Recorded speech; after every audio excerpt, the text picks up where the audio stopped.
今次想同大家講下茶樓，你可能會覺得茶樓有咩好講啊？咪又係一盅兩件，周街都係，使乜講啫？但係從前嘅茶樓又點止一盅兩件咁簡單？中國人就自古以嚟都喜歡飲茶噶啦，所以喺香港開埠嘅初期已經有唔同飲茶嘅地方噶啦。平嘅就叫做茶寮、茶館啊，高級啲嘅呢就係茶樓啦。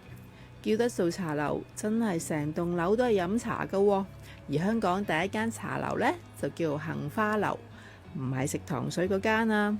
呢間杏花樓喺1846年開業，最初呢喺威靈頓街同鴨巴甸街交界，即係冇耐以前結業，而家又開返嘅蓮香樓嗰度。之後呢，好快又搬咗去上環嘅皇后大道中325號，係一棟3層樓高嘅大茶樓。中式建築冇西方建築咁多明顯嘅流派，咩哥德式啊、文藝復興式之類，反而呢係依據唔同嘅氣候發展出唔同嘅特色。從相中可以見到杏花樓係我哋唔陌生嘅騎樓建築，但係騎樓腳唔係我哋常見好笨重嘅石屎腳，而係疑似用木頭做，頗為輕巧嘅木柱。角落呢有啲福鼠嘅裝飾。騎樓係唐樓最顯著嘅特色之一，樓上嘅露台拋出路面，對行人嚟講係有遮陽擋雨嘅功效嘅。當好多棟樓都係咁起嘅時候，就形成咗一條有蓋嘅走廊啦。老編其實好中意呢種設計嘅，勝在行街嘅時候唔使日曬雨淋啊嘛。但係呢啲唐樓建築群都越嚟越少，連保育維修得幾好嘅花墟唐樓群都要重建，未來好多嘢都只能夠喺虛擬世界度見啦。除咗騎樓呢個特色之外呢，睇清楚啲，樓上2層嘅露台部分都係用咗滿洲窗做裝飾嘅。滿洲窗係一種喺晚清時期盛行於廣東嶺南地區嘅藝術，傳統嘅木框鑲嵌咗套式玻璃組成嘅。香港唔知仲有冇？想問下大家有冇一個疑問？明明有人去茶樓飲茶，但去到嗰間其實係酒樓嘅。咁茶樓同酒樓究竟有冇分別呢？答案係有嘅。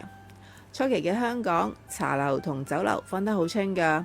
茶樓只係做早午茶市，去茶樓只係為食飽個肚；而酒樓呢，就只係做晚市，其實係俾啲人傾生意、交際應酬用嘅。杏花樓見做酒樓生意好似揾得多過茶樓喎，於是就由茶樓轉咗做酒樓啦。當年杏花樓附近嘅水坑口街就係香港初代嘅紅燈區之一。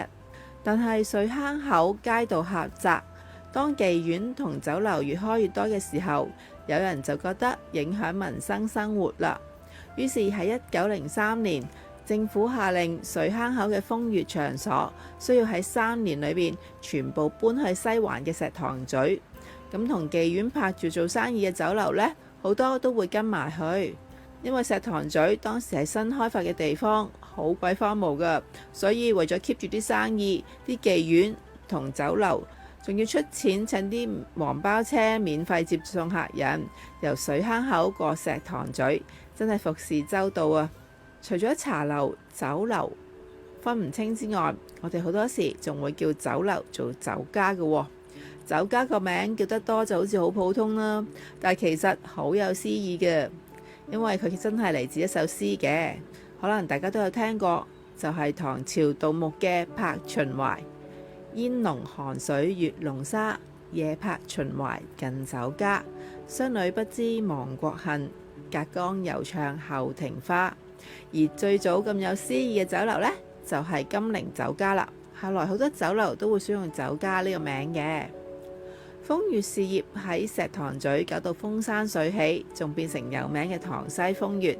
咁跟埋去石塘咀嘅酒樓就發達啫，留喺水坑口嘅又點呢？冇咗紅牌阿姑一齊傾生意，夜市啊當然冇咁興旺啦。於是有啲酒樓就開始做埋早午市，而有啲茶樓呢亦都兼營埋夜市喎。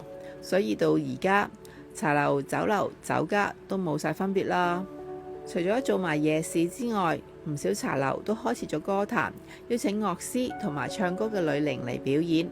呢個風氣由20年代一直去到50、60年代，唔少茶樓直情每晚7點到10點，將成層樓面辟咗做歌壇，茶客一路聽住曲，一路嘆茶，都唔好話唔超啊！